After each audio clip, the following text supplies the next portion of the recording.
Hey guys, welcome back. So in this lesson, we're going to kind of talk about how to figure out the right keyword for your SEO.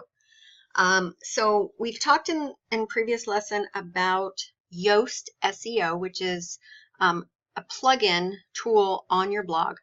And so a lot of people misunderstand the use of that. The Yoast SEO doesn't tell you the right keywords to use. So getting the little green light simply means whatever word or phrase that you've chosen, that you've put them in the right places. So it's really important that you first pick the right word to use as your SEO content.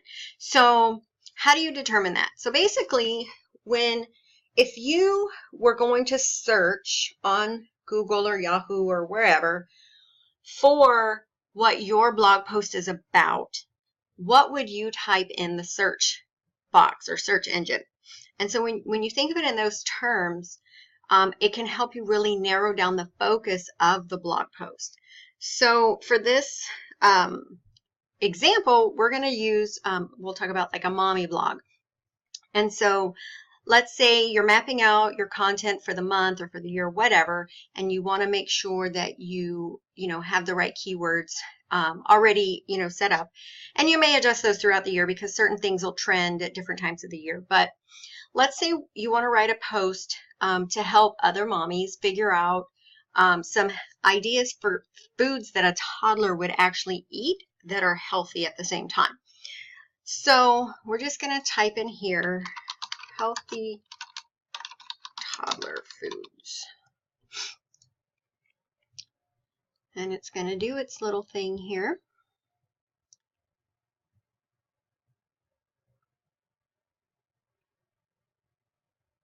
All right, so we scroll down here and you see all this stuff that probably you're like, I don't even know what any of that means.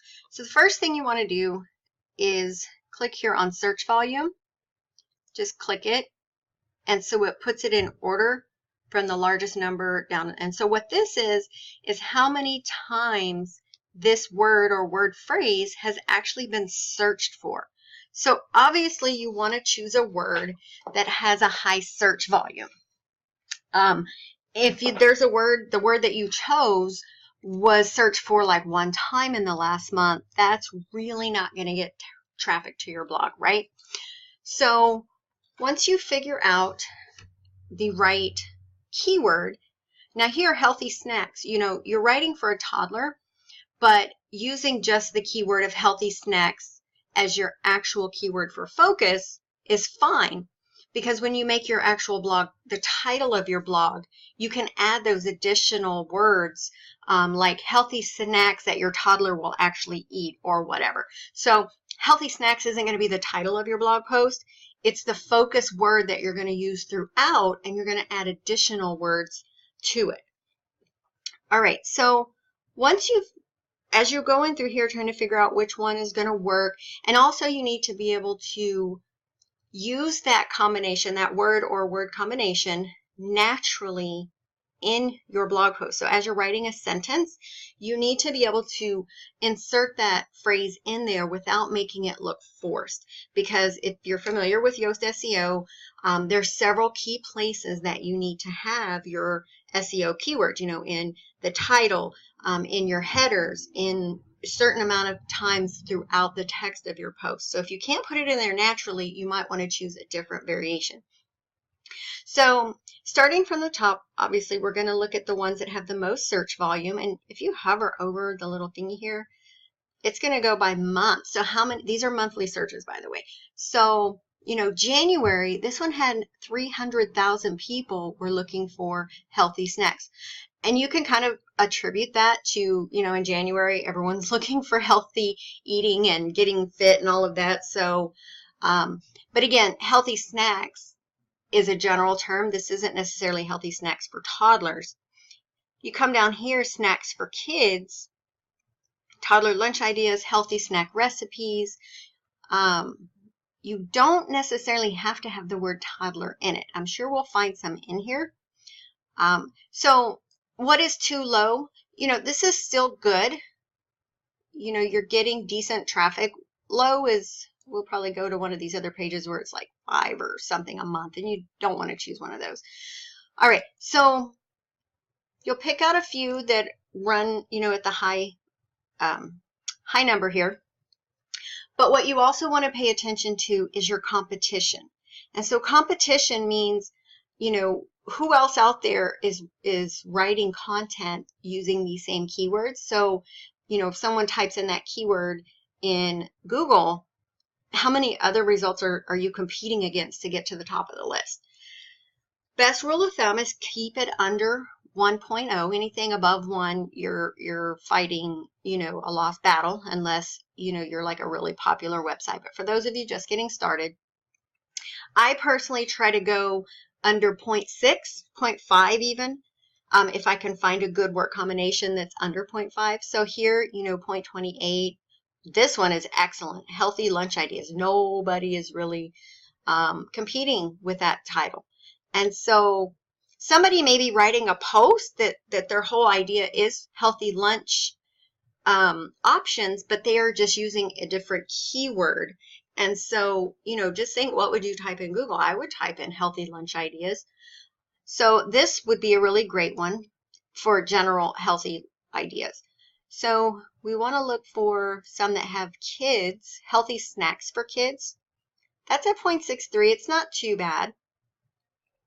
Snacks for kids, toddler lunch ideas. That is a great one. So toddler food, toddler healthy options for toddlers. Toddler lunch ideas has a pretty high monthly search volume, and it has a really low competition. So this one might be one that you want to choose. Let's scroll through here. Some more.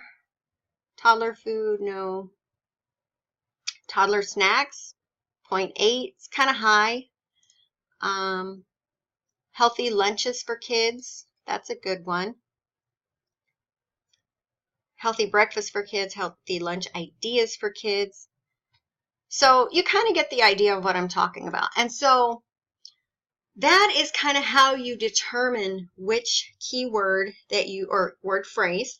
And I will say that your long tail keywords are better than a single word. And so if you don't know what a long tail keyword is, that is basically, like this, healthy snacks for kids. It's more than 1 or 2 words. You'll get a more narrowed search result on that, because if someone types in those exact words, they're looking for what you wrote about.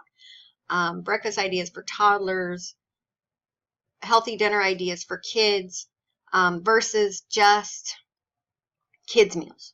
So the more, of this, more words in your phrase, the better. I mean, don't go crazy. But if there's something that pops up in here that you can naturally write into your text, and it doesn't look like you just randomly paste it there, then that's probably the one that you should go with. And so once you figure out which one you're going to use, then you simply pop it over into your blog, refer back to the section in our lesson here on Yoast SEO. Put it in there first before you start writing your post. Make sure it's in all the key places. And there you go. That is how you are going to get your blog post found when someone's, or organically, not sharing in threads and things like that, but people actually searching for what you're going to write about. And so you may think that your blog post that you're going to write, you may have already thought, hey, this is what I'm going to write about today. But before you start writing, you need to come in here, play around with the keywords, and you may end up having to tweak it a bit, and it might end up being a little bit different than what you initially thought the post was going to be about. So I hope this was helpful, and I will see you guys in the next lesson.